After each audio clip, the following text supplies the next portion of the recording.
Good morning, friends. How are you feeling? How are you doing today? Let me know. Give me a word, a phrase, a couple emojis in the comments.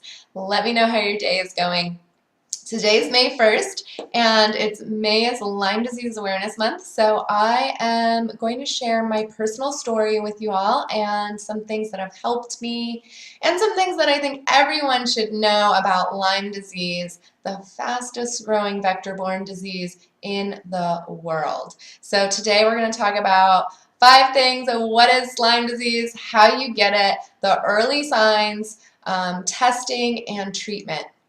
So, number 1, what is Lyme disease? Lyme disease is caused from a bacterial infection, and it's commonly known as the great imitator. Lyme disease can mimic over 300 different illnesses, and it can actually cause immune suppression in the body. So, it's a corkscrew-shaped bacteria, this Borrelia burgdorferi. And there's actually over 300 different species of Borrelia, but we can only test for about 35 of them, which I'm going to get into later. And this bacteria is a corkscrew-shaped bacteria, and it can wriggle its way through bone, muscle, tissue, all the way into the central nervous system and brain. Causes, as you can imagine, massive physical problems, neurological issues, and it affects everyone very differently. So there is a world-renowned doctor, Dr. Richard Horowitz, who has coined the term MSIDS, or multiple system infectious disease syndrome, and he refers to Lyme disease as MSIDS because it is such a it just can go anywhere in the body and it affects everyone differently. So number 2, how do you get Lyme disease? It is commonly believed you get it from a tick bite. Here in America, we believe only a few species of ticks spread this Borrelia. And however, in Europe, recent studies have shown that multiple biting insects are carrying this bacteria, mosquitos, spiders, sandflies, and fleas. As well as ticks.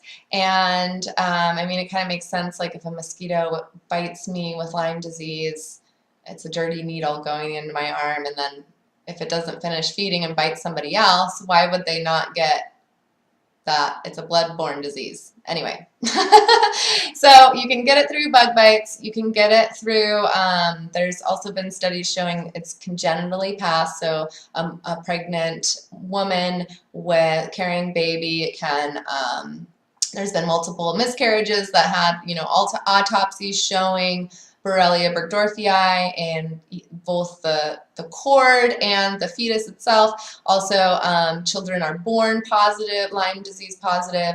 So that's, it's not a coded illness, congenital Lyme disease, but it is pretty well accepted that that is a way that you can get Lyme disease.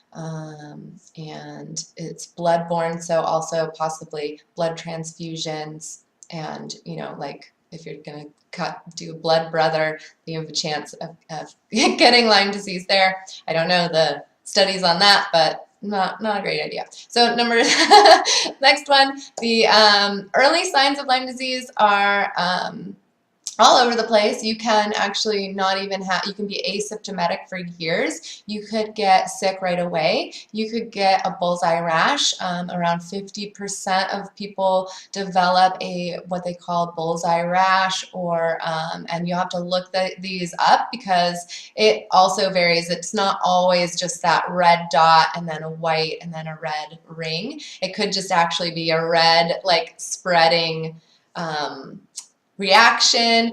Any kind of reaction to a bug bite ought to be investigated and suspected for Lyme disease, in my opinion. So, but I'm not a doctor, but that's just my opinion through research, and it's commonly discussed in Europe that it's quite possibly other bug bites. So anyway, testing is another big one. Testing is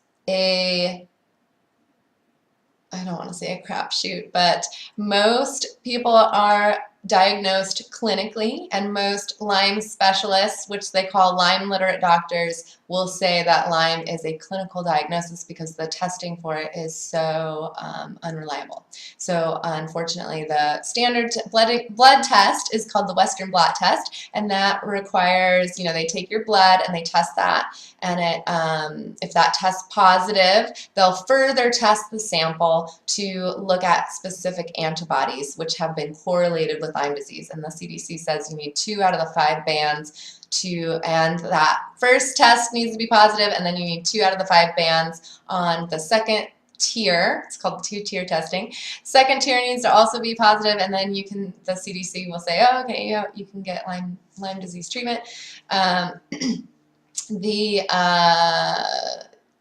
reaction in the body, so that what they're doing is testing the reaction in the body. They're looking for those antibody bands that are being lit up from the infection. However, that Borrelia is very stealthy, and the body does not actually respond to it during the first early stages and like the late stages. So if you're tested too soon, you're going to get a negative. If you're tested too late, you could possibly get a negative. You kind of have to be tested in this Goldilocks zone, and then even then they're saying 30 to 50%, 30 to 50% chance across the board that you're going to get a accurate test. So the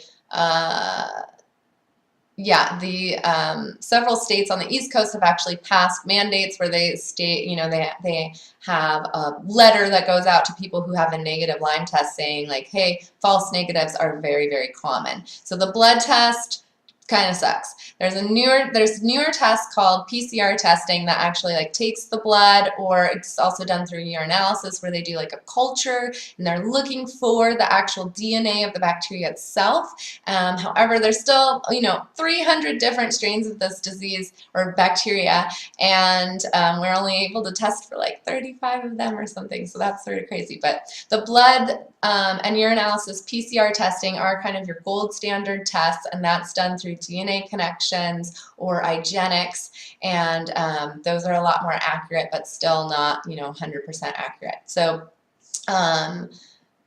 last one is the treatment of Lyme disease. So treatment of Lyme disease is very interesting topic, and the CDC's treatment protocol states 28 days, up to 28 days of doxycycline should get you better, and then if you're still experiencing symptoms after that, you have something called post-treatment Lyme disease syndrome, and the treatment protocol for that is to be treated with antidepressants. So a lot of people who are, we're using our insurance. The insurance is going by those CDC treatment protocols, so you get your 28 days covered, and then if you want to continue treatment, a lot of these insurance companies won't pay, or there's a lot of issues going on with that, so a lot of people have to pay out of pocket for their treatments, and the CDC treatment protocols are based off studies done in the 70s and 90s, so these are really out-of-date studies being used for our treatment protocols, which the doctors are having to follow, because if they don't, then they lose their licenses, and it's a whole big thing, and I'm running out of time. So that is the 5 things that you should know about Lyme disease this week. Next week I'm going to talk about prevention of Lyme disease, what you can do to stay bug bite free, and other things you should know. I hope you follow along this month, and please reach out with your questions. My name is Jen Hyla. I'm a speaker, writer, and wellness coach, and I'm sharing natural tools to help you find well-being no matter your diagnosis. And this month, Lyme Disease Awareness Month, I'm going to be sharing my personal journey with you all. So yeah, stay tuned. All right, thanks for watching. Until next time, be well.